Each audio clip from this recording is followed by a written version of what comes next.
Well, I just think it's mentality from our players. Our players have a great mentality right now, and they understand about finishing. So it all comes back to team chemistry and team thought process. So that's what I believe, and I think, and that's probably what the players believe too. They're very, very good defensively. I'm very impressed with their defense. I'm very impressed with their front seven. That's not to belittle their secondary. The secondary does a really good job. They're well coached and they're fundamentally sound. I'm very, very impressed with their defense. 99 is a beast. He is, again, I apologize. I don't want to do him any disrespect. We actually looked at him when I was up north, and we had big debates whether we're going to take him as a defensive tackle and stuff. Heck of a football player. 39 is a very, very good football player. And then offensively, I'm very impressed with their quarterback. He's thrown some interceptions. He had a rough day at the office on Saturday, but he's a competitor. I'm sure he'll rebound, but he's very impressive with the way he throws the football. Their tailback, number 5, is very dynamic. He's not like the Illinois State guys, but I think he's quicker and faster than those guys. He's not as powerful. And he's got 2 really good receivers. And number 1's been out. He's their go-to guy, but number 2 is a really good football player. So we're going to have our hands full this week with that team. And, you guys look at more stats than I do, but I just look at the ones that matter. And to me, that's a very deceiving 3-3 football team.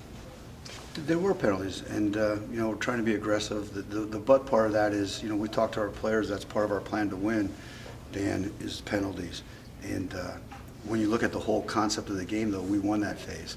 We had 7, no question about it, for about 60 yards, but they had 9 for about 85 yards. So we gained 25 yards on them. So from that perspective, we won the penalty battle.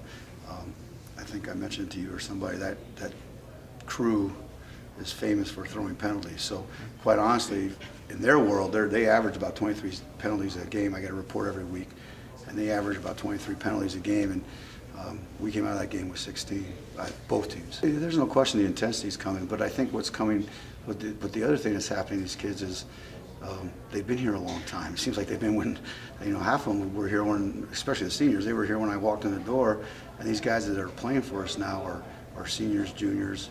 Yes, we have some freshmen sprinkled in there, but because they've been together with us for so long, they're teaching those young guys the program. And I don't mean this as a bad thing. I mean it as an honest thing. Is when we first came in here, our older guys tried to grasp the program, but they couldn't teach the program. So you had 10 coaches teaching the program. Now what we have is a whole bunch of seniors and juniors who know what the plan is, and they're teaching it to the younger kids. Parker, what I'm seeing out of Parker is what I really truly see out of Parker is calmness. He doesn't get rattled. I probably teach our kickers and punters like I do linebackers, and have some words with them sometimes, encouraging words.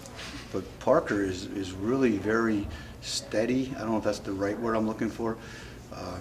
Calm, and he's very, very focused for a freshman.